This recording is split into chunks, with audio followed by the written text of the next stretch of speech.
ஹல்லேலூயா. இன்று அதிகாலையில் நாம் பரிசுத்தரின் வார்த்தையை நாம் தியானிக்க இருக்கிறோம். இந்த நாளிலே கூட எரேமியா எழுதின தீர்க்கதரிசன புத்தகம் 30வது அதிகாரம் 18வது வசனம். இதோ நான் யாக்கோபின் கூடாரங்களில் சிறையிருப்பை திருப்பி அவன் வாசஸ்தலங்களுக்கு இரக்கம் செய்வேன். ஆம் தேவ ஜனமே, கர்த்தர் இந்த வார்த்தையை எரேமியாவுக்கு கொடுக்கிறார். பாருங்கள், நெகேமியா எஸ்ரா காலங்களிலே தேவாலயம், இடிக்கப்பட்ட தேவாலயம் கட்டப்படுகிறதை பார்க்கிறோம். இன்றைக்கும் இதே வசனத்தினுடைய வல்லமையை நம் வீடுகளுக்கு கர்த்தர் அனுப்புகிறார். உங்களுடைய வாசஸ்தலங்களை கர்த்தர் மீண்டுமாய் கட்டுகிறேன் என்று சொல்லி வாக்கு கொடுக்கிறார். வாசஸ்தலங்களுக்கு கர்த்தர் இரக்கம் செய்து அதை மீண்டுமாய் புதுப்பிக்கிறவராய் இருக்கிறார். குழந்தை இல்லாமல் இருக்கிறீர்களா? திருமண காரியம் தடையாய் இருக்கிறதா? வேலை இல்லாமல் இருக்கிறீர்களா? பண பிரச்சனையினால் சிக்குண்டு கிடக்கிறீர்களா?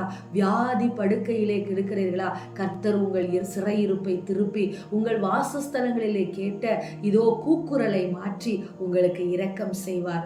ஆம் தேவ ஜனமே, இஸ்ரவேல் ஜனங்களுடைய கூக்குரலை கேட்டு இடிந்து போன எருசலேம் தேவாலயத்தை கர்த்தர் மீண்டுமாய் ஆட்களை எழுப்பி கட்டினது போல இன்றைக்கும் கூட உங்க வீட்டினுடைய அழுகுரல், உங்கள் வீட்டினுடைய கூக்குரல் தேவ சமூகத்தில் எட்டி இருக்கிறது என்று சொல்லி இதோ இந்த நாளை விசுவாசித்து தொடங்குங்கள். கர்த்தர் உங்கள் வாசஸ்தலங்களுக்கு இரக்கம் செய்வார். யாரும் எங்களுக்கு இறங்குவார் இல்லையே, மனிதனுடைய உதவியற்று இருக்கிறோமே என்று நினைக்கிறீர்களா?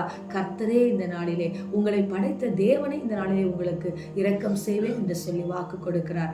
நம்புங்கள், விசுவாசியுங்கள். ஆமென். ஸ்தோத்திரம். எங்களை நேசிக்கிற எங்கள் நல்ல தகப்பனே, இந்த நாளிலே நாங்கள் கேட்ட வார்த்தையின் பிரகாரமாக எங்கள் வாசஸ்தலங்களுக்கு நீர் இரக்கம் செய்கிறதற்காக நன்றிகளையும் ஸ்தோத்திரங்களையும் நாங்கள் ஏறெடுக்கிறோம் அப்பா.